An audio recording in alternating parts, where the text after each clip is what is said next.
खुदावंद के प्यारे मीठे और बरकत नाम में आप सबको सलाम।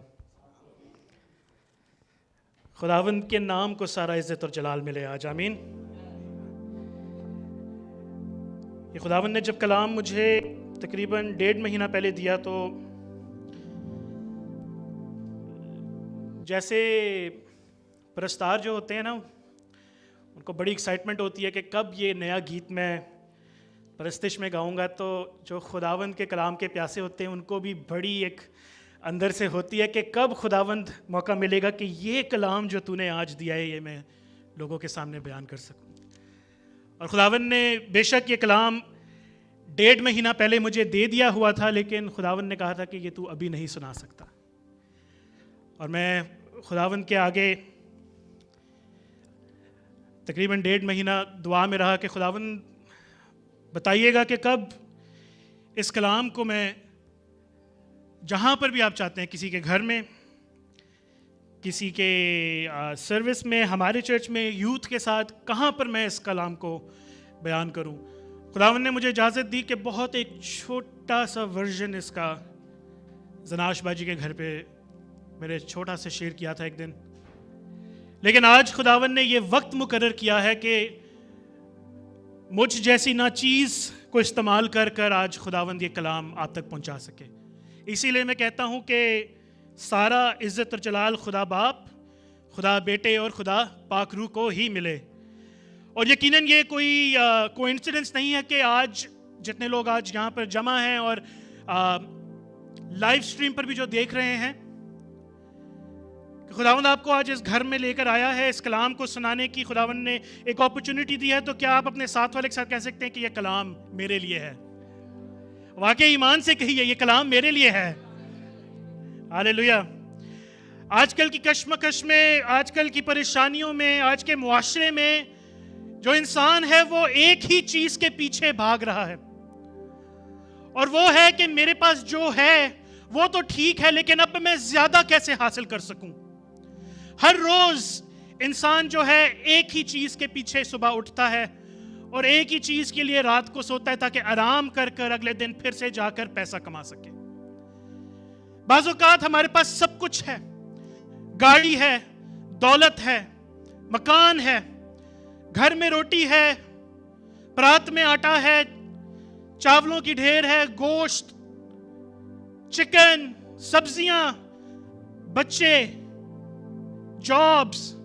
मतलब अगर हम अपनी बरकतों को सोचना शुरू करें कि खुदावंद ने हमें कितना दिया है, तो वाकई ही हम गिनती करते जाएंगे और हमें ऐसा एहसास होगा कि खुदावंद तूने इतना दिया है कि रखने की जगह नहीं रही। लेकिन फिर भी इंसान होते हुए हम लोग हमेशा चाह रहे होते हैं कि अब जो अगली चीज है उसको हम कैसे हासिल करें। हालांकि जब खुदावंद ने सब कुछ जो हमारी जरूरत के मुताबिक होता है वो दे दिया होता है, फिर भी जो खुदा ने 1 या 2 चीजें हमें नहीं दी होती, हम उसको लेकर इतना परेशान हो जाते हैं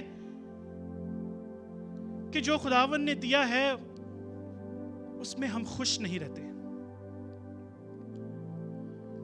खुदावंद ने हमें इतना सब कुछ देकर भी ये जो एक चीज अभी तक खुदावंद नहीं मिल रही, हम लोग उसमें मायूस हो जाते हैं। हम लोग उसको सोचकर कि ये कब मिलेगी मुझे, हम लोग खुश नहीं रहते। और ये सिर्फ एक इंसान की कमजोरी नहीं, ये हम सब की कमजोरी है। ऐसा ही कुछ वाकया आज हम लोग कलाम मुकद्दस में से पढ़ेंगे। और मैंने आमिर भाई से दरख्वास्त की कि आमिर भाई ये जो कुछ अल्फाज हैं ये बड़े मुश्किल हैं उर्दू के, तो अच्छा मासूम पढ़ेंगी। तो मैंने कहा चले मैं भी थोड़ा सा कोशिश तो करूँगा पढ़ने की, लेकिन जब बड़े हैं तो फिर उनसे क्यों ना लिया जाए।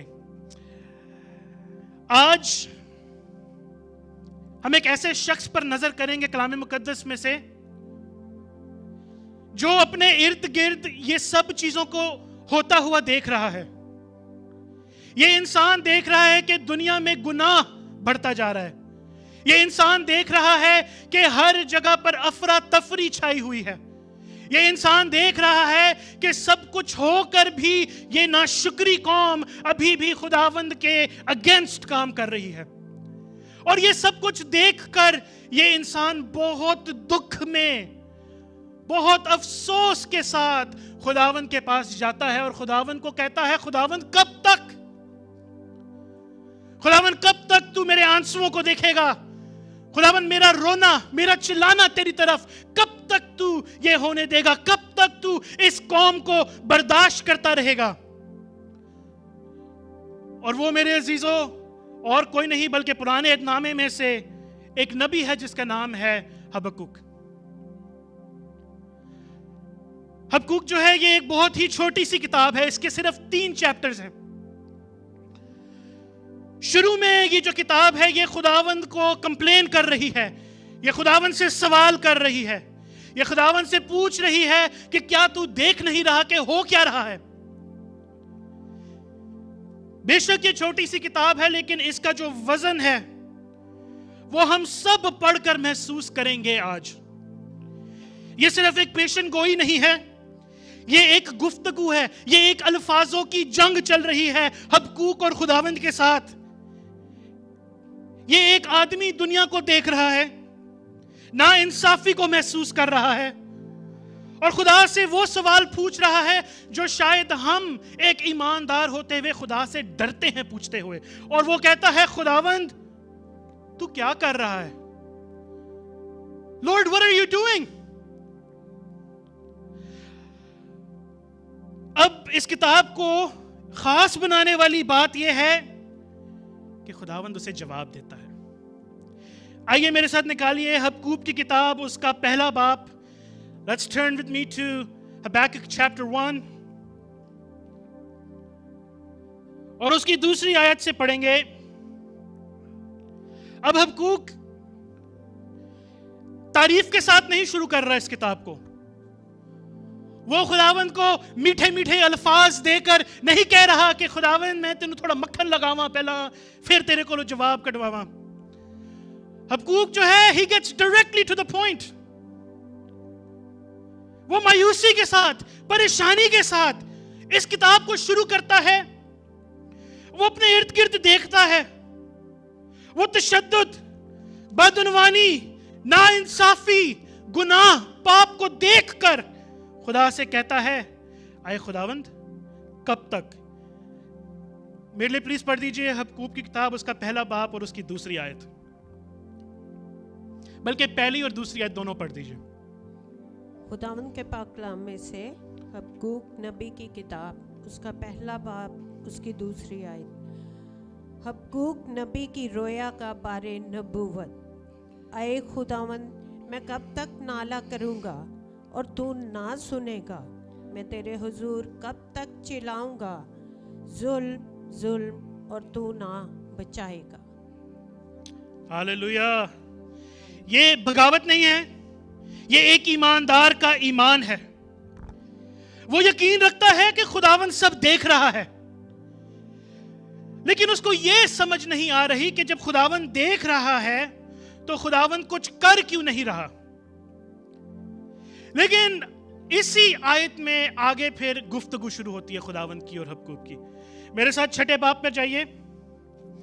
خداوند جواب دیتا ہے لیکن اس طریقے سے نہیں جواب دیتا جس طرح سے شاید حبقوق یا ہم سوچیں کہ جواب دے گا خداوند۔ میرے ساتھ پڑھ دیجئے حبقوق کی پہلے باب کی 6 آیت۔ کیونکہ دیکھو میں کسدیوں کو چڑھا لاؤں گا، وہ ترش روح اور تند مزاج قوم ہے جو وسط زمین سے ہو کر گزرتے ہیں تاکہ ان بستیوں پر جو ان کی نہیں ہیں قبضہ کر لیں۔ خداوند نے جواب دیا اور خداوند نے کہا کہ میں کسدیوں کو چڑھا لاؤں گا، یعنی بیبلونینز جو بابل کی قوم ہے، خداوند کہہ رہا میں ان کو تیار کر رہا ہوں۔ اب خداوند جو ہے وہ اس قوم سے خوش نہیں، خداوند جو ہے وہ بیبلونینز سے خوش نہیں ہے۔ وہ خدا کو نہیں پوچھتے، وہ خدا کو نہیں جانتے، ان کے اپنے خدا ہیں۔ لیکن خدا حبقوق کو کہہ رہا ہے کہ تم جو گناہ میں ہو، یہودا کی قوم، تمہیں سیدھا کرنے کے لیے میں اس قوم کو تیار کر رہا ہوں۔ खुदावंद हबकूक को कह रहा है कि देख मैं कुछ कर रहा हूं, लेकिन मैं एक ऐसी चीज कर रहा हूं जो तुम सबको हैरान कर देगी। और ये हबकूक के अंदर एक क्यूरियोसिटी पैदा करती है, उसके अंदर एक डीपर स्ट्रगल पैदा करती है। और इस स्ट्रगल को सोच सोच कर हबकूक फिर एक दूसरा सवाल पूछता है खुदावंद से।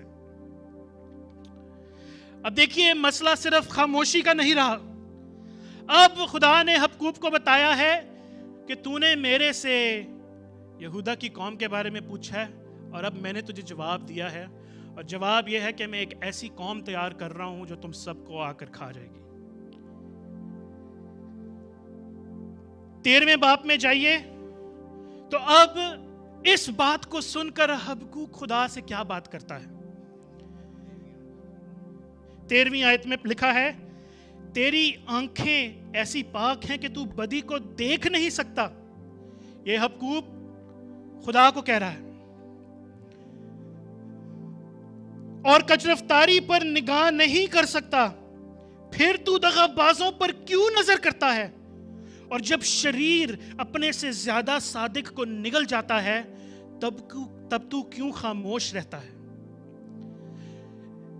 अब तक हबकूक नबी देख रहा है इजरायली कौम को, यहूदा को देख रहा है, और वो देख रहा है कि गुनाह बढ़ता जा रहा है, खुदावंद की नाफरमानी बढ़ती जा रही है, खुदावंद से दूर होती जा रही है कौम। और वो खुदावंद से पूछता है कि खुदावंद क्या तू कुछ कर नहीं रहा? और फिर खुदावंद जवाब देता है कि देख मैं एक ऐसी कौम को तैयार कर रहा हूं, वार्निंग, मैं एक ऐसी कौम को तैयार कर रहा हूं कि जो इनको एग्जाइल कर कर इंसाफ लेगी। और हबकूक इस चीज को सुनकर परेशान हो जाता है कि खुदावंद क्या वाकई ही तू ऐसा खुदा है कि एक ऐसी कौम, आगे कलाम में लिखा है, जिनके घोड़े चीतों से ज्यादा तेज भागते हैं, ऐसी कौम जो जोरावर है, जो इनको 1 मिनट के अंदर पकड़ कर काट डालेगी, तू एक ऐसी कौम को तैयार कर रहा है? खुदावंद ये मर जाएंगे, खुदावंद इनमें इतना जोर नहीं कि ये इस कौम का सामना कर सके।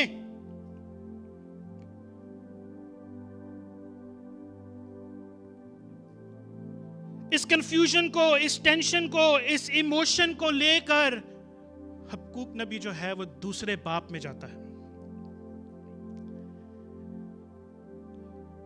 और ये जो दूसरा बाप है, ये वही कोई फास्ट पेस्ड या तेज तेज पढ़ने वाला बाप नहीं, ये आहिस्ता आहिस्ता समझ कर पढ़ने वाला बाप है। पहला बाप जो था उसमें सवाल हो रहे हैं, जज्बात, परेशानियां, उलझने खुदावंद के हजूर लाई जा रही हैं। और जो दूसरा बाप में, उसमें खुदा जवाब देता है, लेकिन एक मकसद के साथ और एक भारी जवाब देता है खुदा। मेरे साथ निकालिए हबकूक, उसका दूसरा बाप और उसकी पहली आयत। इस बाप की शुरुआत में ही हबकूक पीछे हटकर, सब कुछ देखकर, चुप होकर, खामोश होकर क्या कह रहा है। मेरे लिए पढ़ दीजिए पहली आयत। मैं अपनी दीदगाह पर खड़ा रहूंगा, मैं अपनी दीदगाह पर खड़ा रहूंगा और बुर्ज पर चढ़कर इंतजार करूंगा कि वो मुझसे क्या कहता है और मैं अपनी फरियाद की बाबत क्या जवाब दूं। ये बहुत अहम बात है, बहुत इंपॉर्टेंट बात है। वो परेशानी में, मायूसी में खुदावंद से दूर नहीं चला जाता। वो खुदावंद का जवाब सुनकर भी कि मैं कैसे बदला लूंगा, वो खुदावंद से दूर नहीं जा रहा, बल्कि वो कह रहा है कि मैं अपने आप को तैयार कर रहा हूं, मैं अपनी दीदगाह पर खड़ा रहूंगा और बुर्ज पर चढ़कर इंतजार करूंगा खुदावंद का।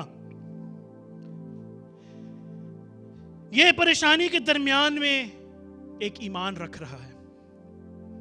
ये कह रहा है कि मुझे समझ नहीं आ रही कि खुदावंद तू कर क्या रहा है, लेकिन मैं अभी भी यहां हूं और मेरी निगाह अभी भी तेरे पर है, और मैं सुनूंगा और मैं देखूंगा कि खुदावंद क्या जवाब देता है।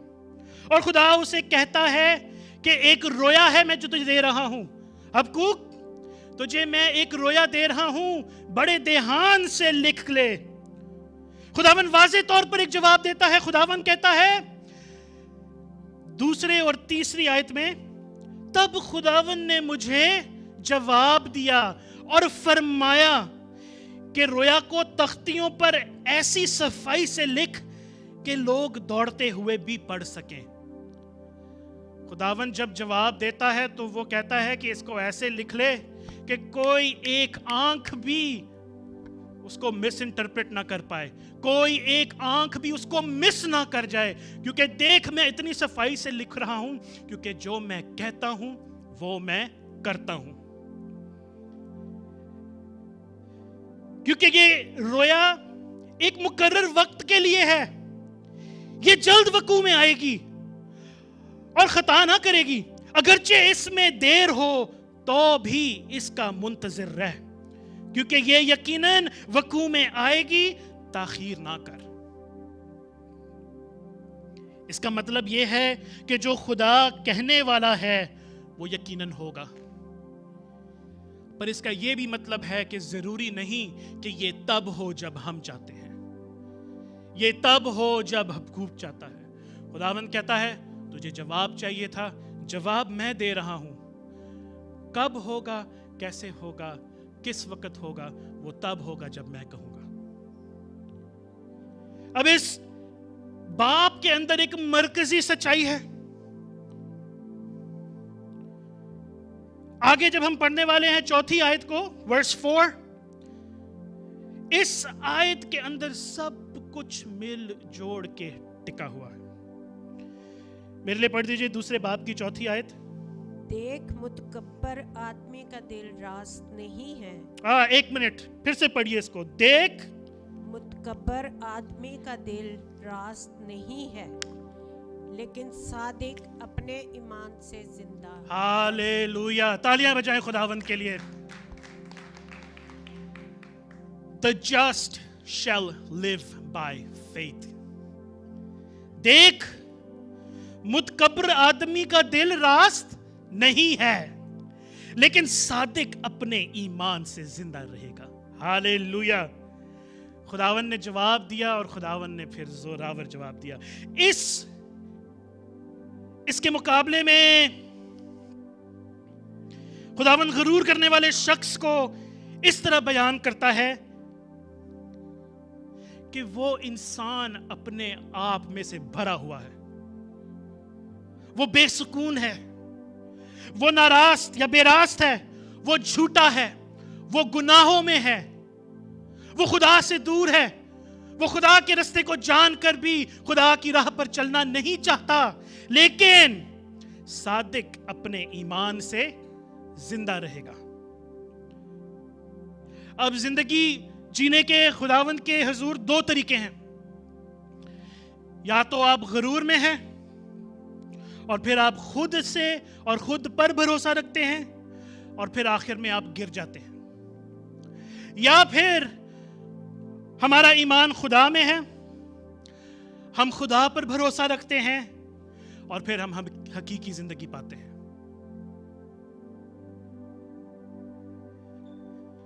اس سب کو سن کر خداوند جو ہے اسی مسئلے کا جواب دیتے ہیں، اور سوال کیا ہے؟ حبقوق کہتا ہے کہ جب شریر اپنے سے زیادہ صادق کو نگل جاتا ہے تب تو کیوں خاموش رہتا ہے؟ کافی دفعہ زندگی میں ہم بھی ایسا فیل کرتے ہیں، خداوند تو جانتا ہے کہ میں کیسا ہوں، میں کیسی ہوں، خداوند میں سچی طور پر تیرے ساتھ چل رہا ہوں، خداوند میں سچی طور پر تیرے ساتھ چل رہی ہوں، لیکن اس انسان کے منہ سے میرے لیے یہ بات کیوں نکلی؟ خداوند میری جاب پر انہوں نے میرے ساتھ ایسے کیوں کیا؟ خداوند میں سب کچھ کر کر بھی اپنی زندگیوں میں مصیبتوں کو کیوں پا رہا ہوں؟ خداوند جب شریر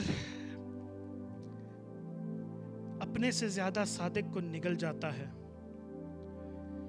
तब तू क्यों खामोश रहता है? हो सकता है कि काफी तन्हा रातों में, जिंदगी के सन्नाटों में आप लोगों ने भी खुदावन से ये सवाल किया हो, खुदावन मैं थक गया हूं, खुदावन मैं तेरी राह पर चल रहा हूं, खुदावन मैं वो सब कर रहा हूं जो तू चाहता है, खुदावन मैं एक ईमानदार हूं, खुदावन मैं सही रास्ते पर चलता हूं, खुदावन मैं और मेरा घराना तेरी ही परस्तिश करता है, लेकिन फिर क्यों यही मुसीबतें मेरे घर पर आती हैं? लेकिन फिर क्यों यही मसले मसाइल मेरे ऊपर आ रहे हैं? खुदावन क्या तू कुछ कर नहीं रहा? मैं वीक हूं और जो आफतें मेरे पर आ रही हैं वो जोरावर हैं, लेकिन तू शरीर का मुंह बंद क्यों नहीं कर रहा? जब ये बात खुदावंद को हबक्कूक नबी ने कही तो खुदावंद बोले, और खुदावंद ने हबक्कूक की किताब के दूसरी किताब के इस बाब के अंदर 5 अफसोस लिखे हैं।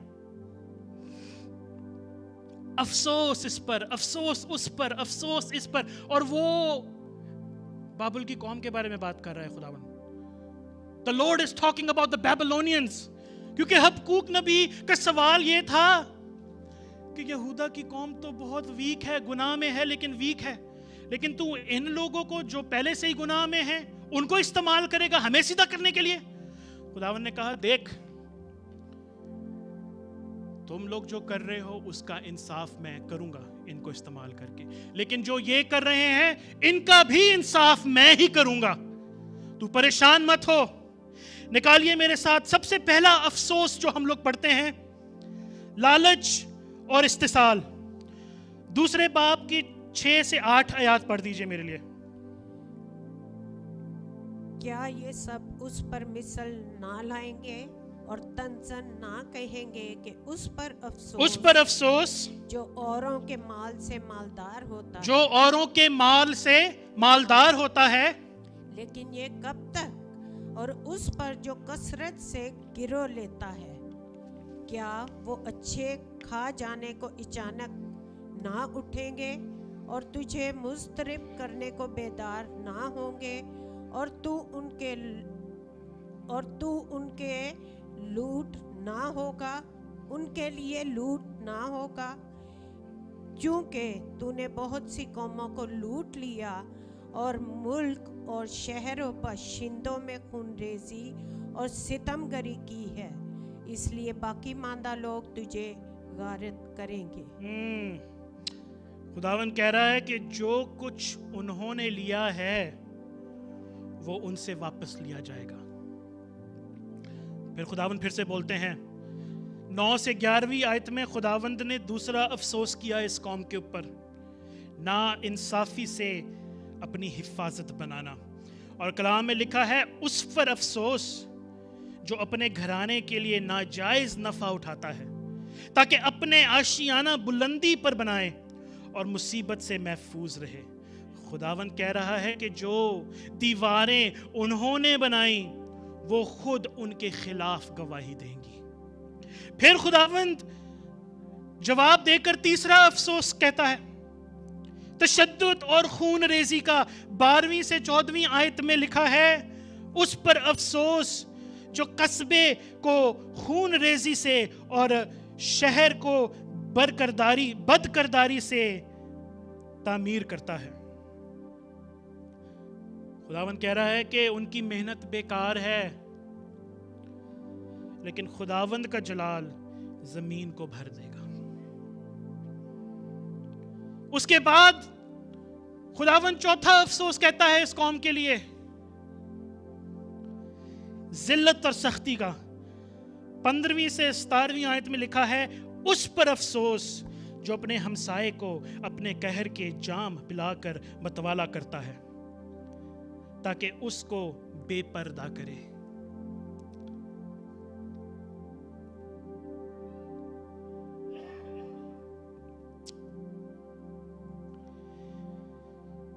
तू इज्जत के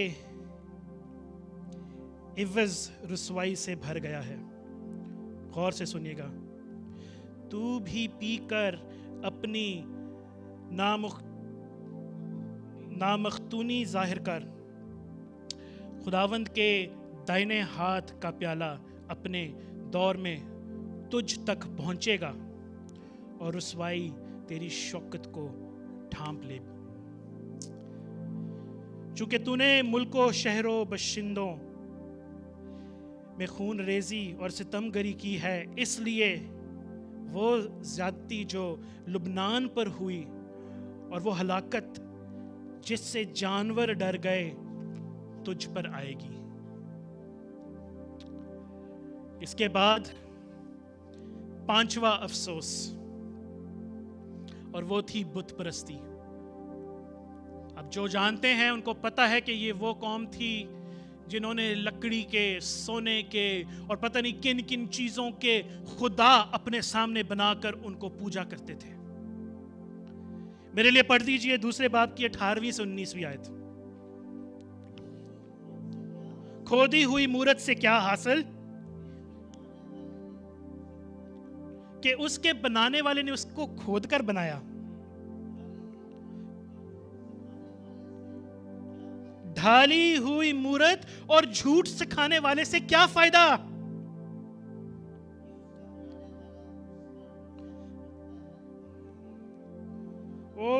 कि उसका बनाने वाला उस पर भरोसा रखता है और गूंगे बुतों को बनाता है।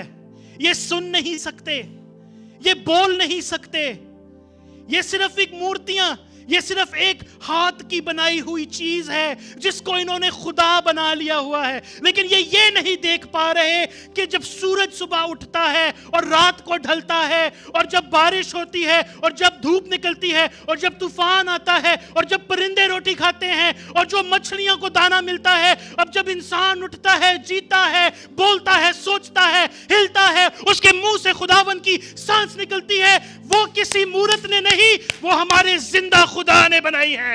हालेलुया। खुदावन कह रहा है, हबक्कूक ठीक है, मैं समझता हूं कि तू इस चीज को लेकर परेशान है कि मैं इस कौम को क्यों इस्तेमाल कर रहा हूं, लेकिन तुम भी कुछ अच्छे नहीं हो। लेकिन जब मैं इस कौम को इस्तेमाल करूंगा तो इनके ऊपर भी जजमेंट आएगी। They shall see the Lord and they will see the wrath of the Lord for being disobedient. उनका खुदा ना बोल सकता है, ना मदद कर सकता है, ना बचा सकता है, लेकिन मैं इज़राइल का खुदा हूं जो ना ऊंघूंगा और जो ना सोऊंगा। मैं एक जिंदा जलाली आसमानी खुदा हूं।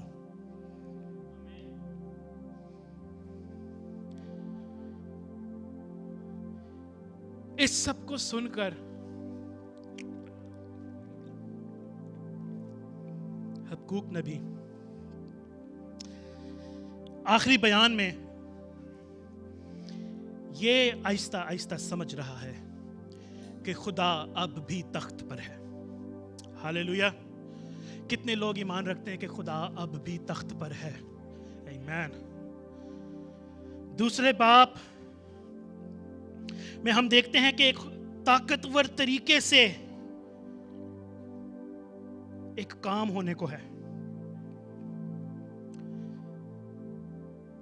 लेकिन 20वीं आयत उसकी कहती है कि मगर खुदावंद अपनी मुकद्दस हैकल में है और सारी जमीन उसके हुजूर खामोश रहे।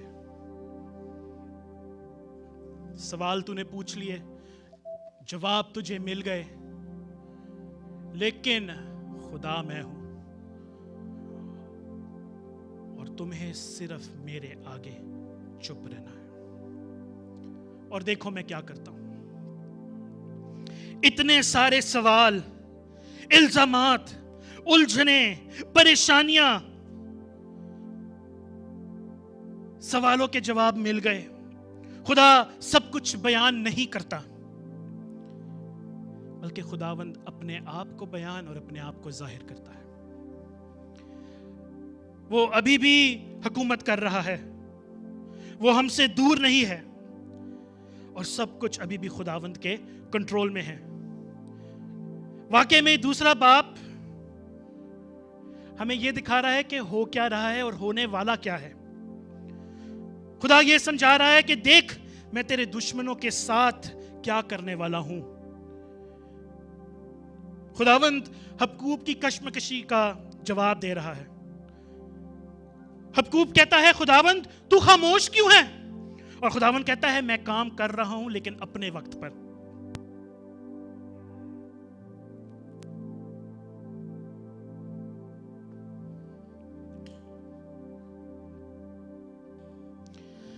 حبقوق کہتا ہے کہ تو اس بدی پر گناہ سے بھاری قوم کو کیوں استعمال کر رہا ہے؟ اور خداوند کہتا ہے کہ ان پر بھی فیصلہ ہوگا. حبقوق کہتا ہے کہ میں اس کنفیوژن میں، اس پریشانی میں کیسے جیوں خداوند؟ اور خداوند کہتا ہے ایمان سے، نہ کہ آنکھوں کی دیکھی ہوئی چیزوں سے. Live by faith but not by sight. اور اگر آپ غور سے دیکھیں تو حبقوق کا دوسرا باب، اس میں خداوند یہ کہہ رہا ہے کہ تمہیں ہر چیز سمجھنے کی ضرورت نہیں، تمہیں یہ فکر کرنے کی ضرورت نہیں کہ یہ کیوں ہو رہا ہے، یہ کیسے ہو رہا ہے، یہ تو کچھ کر کیوں نہیں رہا. خداوند بس یہ کہہ رہا ہے کہ تمہیں مجھ پر بھروسہ رکھنے کی ضرورت ہے. اور یہی بات ہمارے دل کو اب تیسرے باب کے لیے تیار کرنے والی ہے. حبقوق کے سوالوں سے ہٹ کر حبقوق اب عبادت اور سجدے میں جھک گیا ہے خداوند کے آگے. حبقوق کو سمجھ آ گئی ہے کہ میرا خدا کون ہے.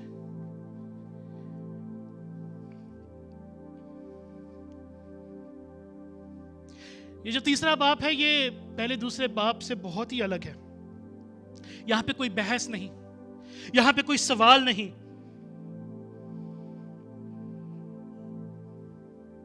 یہاں پہ صرف یہ دکھائی دے رہا ہے کہ انسان مصیبتوں میں اور مشکلاتوں میں بھی خداوند کا سجدہ کر رہا ہے.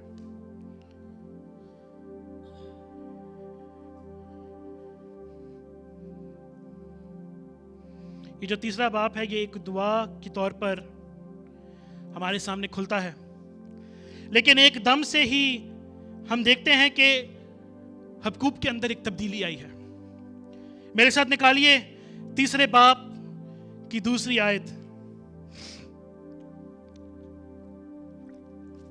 میرے لیے کوئی پڑھ دے پلیز دوسرا باب، تیسرے باب کی دوسری آیت. آئے خداوند میں نے تیری شہرت سنی، آئے خداوند میں نے تیری شہرت سنی اور ڈر گیا. آئے خداوند اسی زمانہ میں اپنے کام کو بحال کر، اسی زمانہ میں اس کو ظاہر کر. قہر کے وقت رحم کو یاد فرما. قہر کے وقت رحم کو یاد فرما. حبقوق اب یہ نہیں پوچھ رہا کہ کیوں ہو رہا ہے، اب وہ یہ کہہ رہا ہے خداوند مجھے تجھ پر بھروسہ ہے. وہ یاد کرتا ہے کہ خداوند پہلے بھی کام کرتا تھا، خداوند اب بھی کام کر رہا ہے، خداوند دوبارہ بھی کام کرے گا، اور فیصلے کے درمیان میں خداوند رحم دکھاتا ہے. اب اس کلام کے حصے میں ایک شاعری چل رہی ہے اور بڑی ایک طاقتور زوراور طریقے سے اس کو لکھا گیا ہے. دیکھیں کہ خداوند کو حبقوق کس طرح بیان کر رہا ہے. وہ یاد کرتا ہے کہ خداوند کیسے زور اور جاہ و جلال اور روشنی کے ساتھ ظاہر ہوا. وہ یاد کرتا ہے کہ کیسے قومیں جو تھی وہ ہل گئیں. وہ یاد کرتا ہے کہ سمندر کو چیر کر 2 حصے خداوند نے کر دیا. وہ یاد کرتا ہے کہ دشمنوں کے رٹھوں کو وہ مار بھگاتا ہے. وہ یاد کرتا ہے کہ دشمنوں کو ہرا دیا. وہ یاد کرتا ہے کہ اس نے اپنے لوگوں کو بچایا ہے، بچا رہا ہے اور آگے بھی بچائے گا. ہالیلویا. وہی خدا کل تھا، وہ آج بھی ہے اور ابد تک یکساں ہے.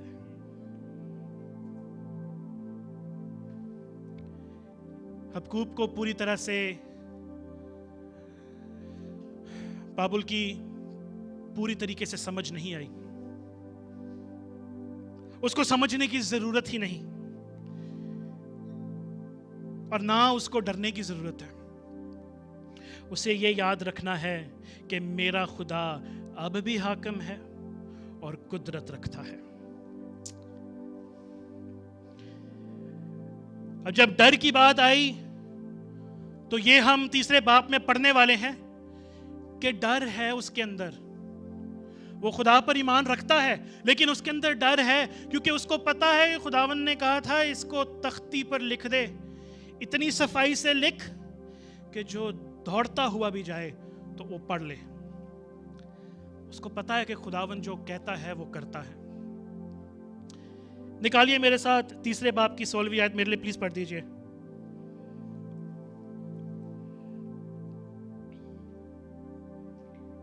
تیسرے باب کی 16ویں آیت. میں نے سنا اور میرا دل دہل گیا. میں نے سنا اور میرا دل دہل گیا. اس شور کے سبب سے میرے ہونٹ ہلنے لگے. اس شور کے سبب سے یہ کانپ رہا ہے, ڈر لگ میری رہا ہے اس کو. ہڈیاں بوسیدہ ہو گئیں میری ہڈیاں بوسیدہ ہو گئیں. اور میں کھڑے کھڑے کانپنے لگا. میں کھڑے کھڑے کانپنے لگا.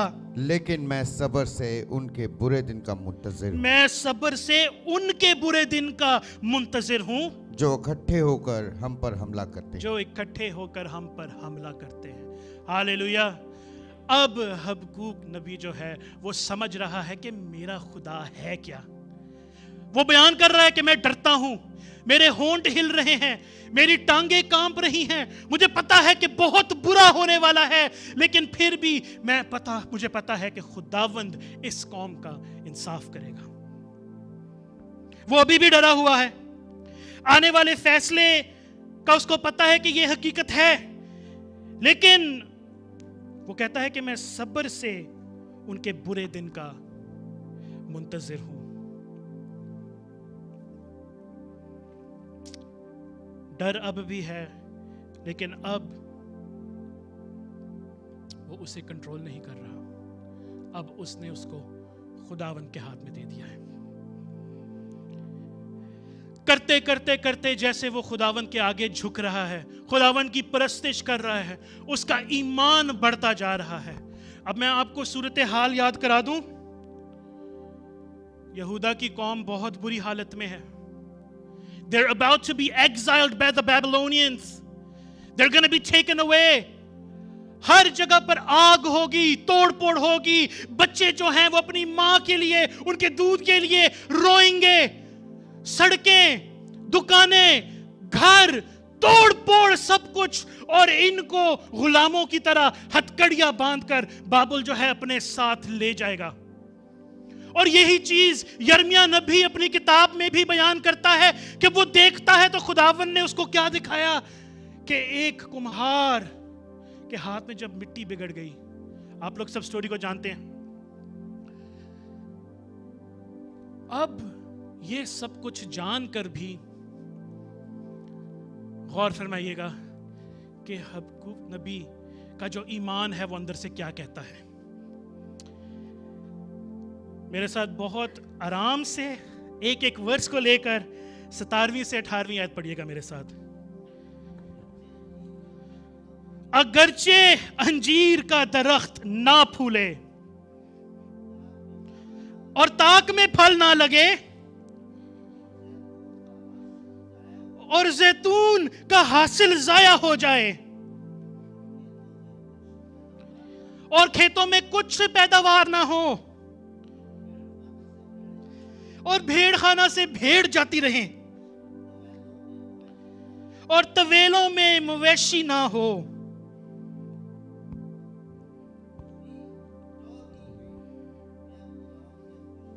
تو بھی میں خداوند میں اور اپنے نجات بخش خدا سے خوش وقت ہوں گا. ہاللیلویا. ایک دفعہ پھر سے پڑھتے ہیں. اگرچہ انجیر کا درخت نہ پھولے اور تاک میں پھل نہ لگے اور زیتون کا حاصل ضائع ہو جائے اور کھیتوں میں کچھ پیداوار نہ ہو اور بھیڑ خانہ سے بھیڑیں جاتی رہیں اور طویلوں میں مویشی آ جائے, تو بھی میں خداوند میں خوش رہوں گا. ہاللیلویا. یہ بات ہوئی ایمان کی. وہ کہہ رہا ہے کہ خداوند میرے بینک میں بیلنس لو ہو, خداوند میں جاب ڈھونڈتا رہوں, خداوند میرے بچے اچھے سکولوں میں نہ پڑھ رہے ہوں, خداوند میرے پاس گاڑی میں ڈالنے کے لیے گیس نہ ہو, خداوند میرے پاس پہننے کے لیے کچھ نہ ہو, خداوند میں شاید سامنے لوگوں کے ایسے لگوں کہ میں نے کچھ نہیں حاصل کیا, پھر بھی میں خداوند میں خوش رہوں گا. ہاللیلویا. یہ ایمان ہے. ہم لوگ اپنی زندگی میں یہ بھی سوچتے ہیں کہ خداوند تو نے دشمنوں کو یوز کیا میرے لیے, جو لوگ میرے خلاف باتیں کرتے ہیں, جو لوگ میرے سے نفرت کرتے ہیں, جو لوگ میرے ساتھ اٹھنا بیٹھنا نہیں پسند کرتے ہیں, میرے کام پر, میری جاب پر, میری کمیونٹی میں, آمنے سامنے میری فیملی میں, تو نے ان کو ہی استعمال کیا مجھے سزا دینے کے لیے. اور خدا نے کہا دیکھ تیری سزا تو تجھ پر آنی تھی, لیکن ان کا بھی میں انصاف لوں گا. اور پھر حبقوق نبی کہتا ہے کہ اگرچہ انجیر کا درخت نہ پھولے اور تاک میں پھل نہ لگے اور زیتون کا حاصل ضائع ہو جائے اور کھیتوں میں کچھ پیداواری نہ ہو اور بھیڑ خانے سے بھیڑیں جاتی رہیں اور طویلوں میں مویشی نہ ہو, تو بھی میں خداوند میں خوش رہوں گا. پہلے باپ میں مایوس, گناہ کی پریشانی, خداوند سے سوال, خداوند تو دیکھ نہیں رہا, خداوند تو کچھ کر نہیں رہا, خداوند تو میرے آنسوؤں کو دیکھ رہا ہے, خداوند تو میری دعا کو سن رہا ہے, خداوند تو جانتا ہے کہ میری زندگی میں کیا ہو رہا ہے, لیکن پھر بھی تو کچھ کر نہیں رہا. اور خداوند صرف اس قوم کو نہیں تھا کہہ رہا, خداوند آج مجھے اور آپ کو بھی کہتا ہے افسوس, افسوس تیرے میں یہ گندگی ہے, افسوس تیرے میں یہ چیز ہے, افسوس تو نے یہ کیا, افسوس تو ایسا ہے, افسوس تو ویسا ہے. کبھی کبھی ہم لوگ سب چیزیں اچھی کر رہے ہوتے ہیں. خداوند میں تو گرجے بھی جاتا ہوں, خداوند میں تو تیرے ہیکل میں ہدیہ بھی ڈالتا ہوں, خداوند میں روز دعا کرتا ہوں, خداوند میں روز کلام پڑھتا ہوں, خداوند میں ایک اچھا پرستار ہوں, خداوند میں ایک اچھا کلام سنانے والا ہوں, خداوند میں تیرا خادم ہوں, خداوند میں اور میرا گھرانہ تیری پرستش کرتے ہیں. لیکن ہم وہ چیزیں نہیں دیکھتے جس پہ خداوند کہتا ہے افسوس. جتنا بھی ہم اپنے آپ کو خداوند کے سامنے اچھا بنا لیں, خداوند کہتا ہے یہ چیزیں تیرے میں ہیں. افسوس تجھ پر, افسوس تجھ پر. ایمان کو پکا کر, جان کہ میں کون ہوں, know who I am, اور جب تو جان جائے کہ میں کون ہوں تو میرے حضور چپ رہ, کیونکہ انصاف ہوگا اور انصاف میں کروں گا. آج آپ میں سے کتنے ہیں جو کہہ سکتے ہیں کہ خداوند اگرچہ انجیر کا درخت نہ پھولے, اس وقت میں انجیر کا درخت بہت ہی معنی رکھتا تھا لوگوں کی زندگیوں میں. خوراک, پیسہ, ریونیو آنے کی چیز تھی, اور تاک میں پھل نہ لگے اور زیتون کا حاصل ضائع ہو جائے جس سے تیل نکلتا تھا, جس کے اندر سے چیزیں نکلتی تھیں, دوائیاں نکلتی تھیں, وہ ایک اچھی ان کی صحت کے لیے پیداوار کی چیز تھی. اور کھیتوں میں کچھ پیداوار نہ ہو, آٹا نہیں ہے, بجری نہیں ہے, چاول نہیں ہے, مولیاں نہیں ہے, سبزیاں نہیں ہیں. یہ جو چیزیں حبقوق بیان کر رہا ہے یہ اس زمانے کے لیے بہت ہی امپورٹنٹ چیزیں تھیں. یہ ایسی چیزیں تھیں کہ اگر نہ ہو تو قوم مر سکتی تھی, فیمن آ سکتا تھا, لوگ بیمار ہو سکتے تھے, ان کا بیچنے کا اور خریدنے کا جو سلسلہ تھا وہ خراب ہو سکتا تھا. لیکن پھر بھی حبقوق نبی نے اس سب چیزوں کو سامنے رکھ کر اپنے ایمان کو بیان کیا اور کہا کہ تو بھی میں خداوند سے خوش رہوں گا.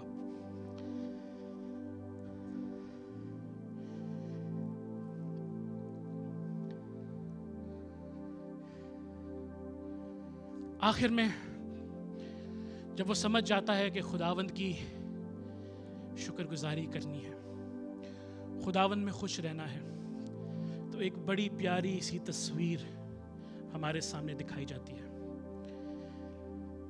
19ویں آیت میں लिखा है खुदावंद खुदा मेरी तवानाई है, वो मेरे पाँव हिरनी के से बना देता है और मुझे मेरी ऊंची जगहों पर चलाता है।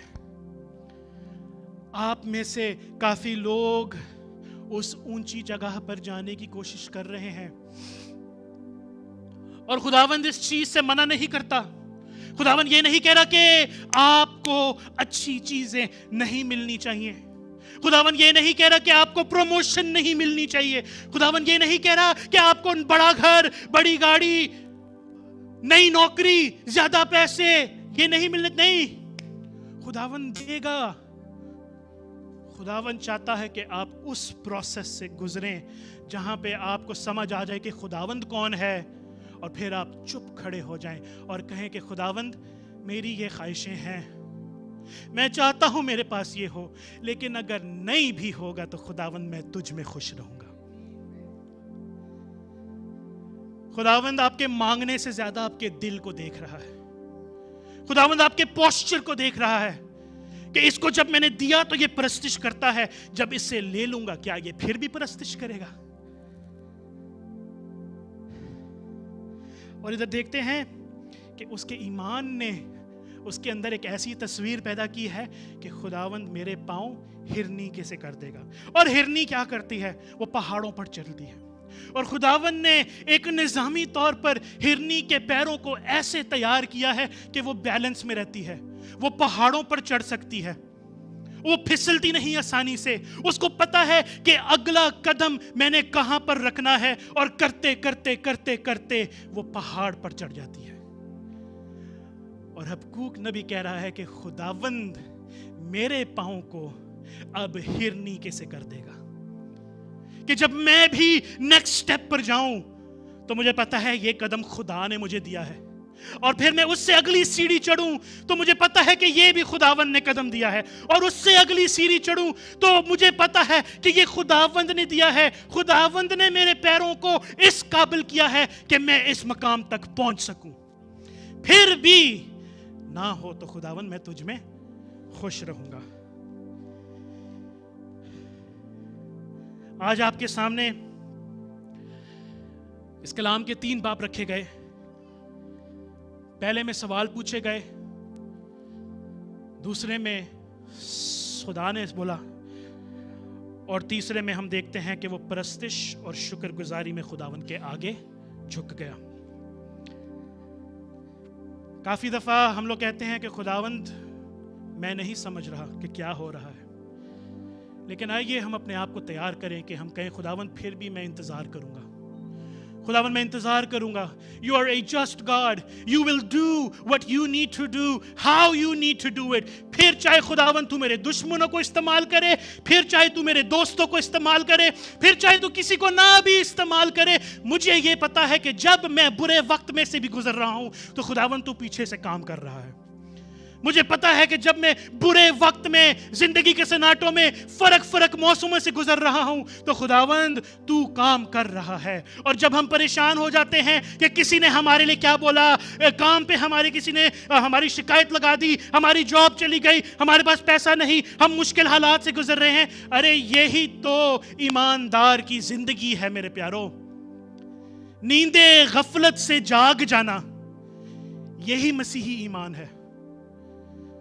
जो भी सोए हुए हैं उनको उठाना है हमें। अगर हम खुद सोए हुए हैं रूहानी तौर पर तो हमें अपने आप को उठाकर खुदावंद की नजर की तरफ लेकर जाना है। और जब हम नींदे गफलत से जाग जाएंगे, मसीही ईमान को समझ जाएंगे, तो फिर चाहे ज्यादा हो चाहे कम हो, हम हमेशा खुदावंद में खुश रहेंगे। हालेलुया।